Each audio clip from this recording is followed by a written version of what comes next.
Hello friend, welcome back. क्या आप भी आईटीआर फाइल करने का ड्यू डेट मिस कर चुके हैं? करंट ईयर का नहीं, लास्ट ईयर का आपने आईटीआर फाइल नहीं करा, या पिछले 4 साल में किसी भी ईयर का आईटीआर फाइल नहीं करा, और आपको लोन की रिक्वायरमेंट है। लोन के लिए लास्ट 3 ईयर के आईटीआर की रिक्वायरमेंट होती है और बैंक वाले आपसे मांग रहे हैं। तो आप क्या करोगे अभी? तो आईटीआर, अभी एक अपडेटेड आईटीआर आप फाइल कर सकते हो पिछले 4 साल का। मतलब इस साल से लेकर के पिछले 4 साल तक के बीच का जो भी आईटीआर आपने मिस किया है या किसी आईटीआर में आपने मिस्टेक कर दिया है, तो सारे आईटीआर आप करेक्ट कर सकते हो थ्रू आईटीआर यू। अब देखो, आईटीआर यू कौन नहीं फाइल कर सकता है? वो लोग आईटीआर यू नहीं फाइल कर सकते हैं जो पिछले रिटर्न्स में, लेट से आपने पहले भी रिटर्न फाइल किया हो, कुछ मिस्टेक अभी करेक्ट करने हैं, लेकिन उससे रेवेन्यू को, डिपार्टमेंट को लॉस हो रहा है। लॉस कैसे होगा? आप इनकम कम दिखाना चाहते हो, तो वो आप नहीं कर सकते हो। बाकी केसेस में आप आईटीआर फाइल कर सकते हो। ठीक, पहली बात ये रहा। दूसरा बात, इस साल के लिए करंट ईयर के आईटीआर के लिए एक अपडेट ये है कि आईटीआर की यूटिलिटी जल्दी रिलीज होने वाली है, मई में ही रिलीज हो जाएंगी। बट जिनका भी टीडीएस डिडक्ट होता है, जो भी का जिसका भी कोई सामने वाला पार्टी टैक्स काटता है, तो उसके लिए बेटर है आप जून में ही रिटर्न फाइल करें। बिकॉज टीडीएस रिटर्न फाइल करने की ड्यू डेट होती है 30 मई। तो 30 मई के बाद ही आप रिटर्न फाइल करेंगे तो वो करेक्ट टीडीएस रिपोर्ट होगा और वो आप टीडीएस क्लेम कर सकते हो। इन केस आपको आईटीआर और जीएसटी से कोई भी रिलेटेड हेल्प चाहिए तो आप इस नंबर पे कनेक्ट कर सकते हो, 919155670701 पे। ठीक है, चलिए डिस्कस करते हैं रिटर्न कितने तरीके की होती है। एक तो आईटीआर जो आप फाइल करोगे 139(1) में, नॉर्मल आईटीआर 31 जुलाई सैलरी क्लास के पर्सन के लिए लास्ट डेट होती है। उसमें आप रिटर्न करोगे फाइल 31 जुलाई तक। इन केस आप मिस कर जाते हो 31 जुलाई का ड्यू डेट, फिर आपको एक बिलेटेड रिटर्न फाइल करना पड़ेगा। पेनाल्टी लगता है 1000 रुपये से 5000 रुपया तक, डिपेंड करता है आपका इनकम क्या है।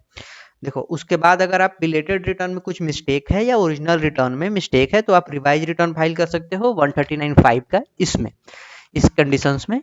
और फिर अगर आप देखो रिटर्न फाइल करना ही भूल जाते हो, फिर आपको आईटीआर यू फाइल करना है।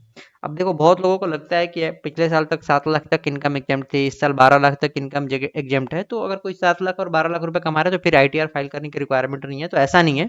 अगर आप 2.5 लाख रुपए से ज़्यादा इनकम कमा रहे हो तो फिर आपको आईटीआर फाइल करने की जरूरत है। इन केस आप शेयर में ट्रेडिंग कर रहे हो और आपने लॉस इनकर किया है करंट ईयर में, अगर आपने 1 लाख भी लॉस इनकर किया है, तो आपको आईटीआर फाइल करना बेनिफिशियल है आपके लिए। 20% टैक्स रेट से long term capital, short term capital gain taxable होती है, लॉन्ग टर्म कैपिटल गेन भी 12.5% से टैक्सेबल होती है। तो इन केस आपको लॉस का बेनिफिट चाहिए तो आपको आईटीआर फाइल करना पड़ेगा। अदर अगर आपने आईटीआर फाइल नहीं करा है तो लॉस कैरी फॉरवर्ड नहीं होती हैं।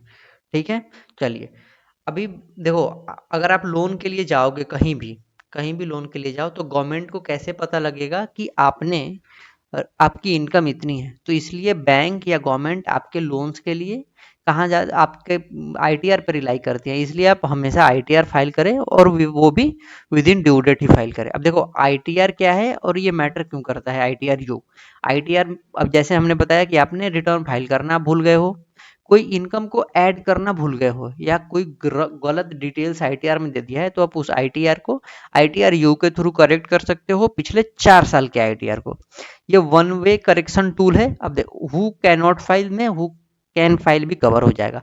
हु कैन नॉट फाइल क्या है? अगर आप रिफंड ज़्यादा क्लेम करना चाहते हो, कैरी फॉरवर्ड लॉसेस को इंक्रीज करना चाहते हो, रिड्यूस कर रहे हो टैक्स लाइबिलिटी को, या कोई डिडक्शन है जिसको आप एडजस्ट कर रहे हो जो पहले मिल गया, जब जो पहले छूट गया था। लेट से आपने एटीसी का डिडक्शन पहले क्लेम नहीं किया एलआईसी प्रीमियम का, अगर आप अभी रिटर्न फाइल करके सोच रहे हो आईटीआर यू से मैं पिछले साल का आईटीआर में एलआईसी का डिडक्शन बेनिफिट ले लूं, तो वो पॉसिबल नहीं है through ITR you.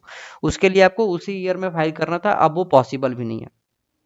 ITR you file करने के पेनाल्टीज ये हैं: विद इन 12 मंथ आप 25% कर सकते हो, और विद इन 48 मंथ आप 70% तक का पेनाल्टी लगता है। इसमें आप ना एक चीज़ बचा सकते हो, अगर आप आईटीआर फाइल नहीं करते हो और आईटीआर के मिस करते हो, इनकम है उसमें, तो टैक्स जो लगता है पेनाल्टी वो 200% तक का लगता है, वो आप यहाँ पे बचा बचा सकते हो आप अपना।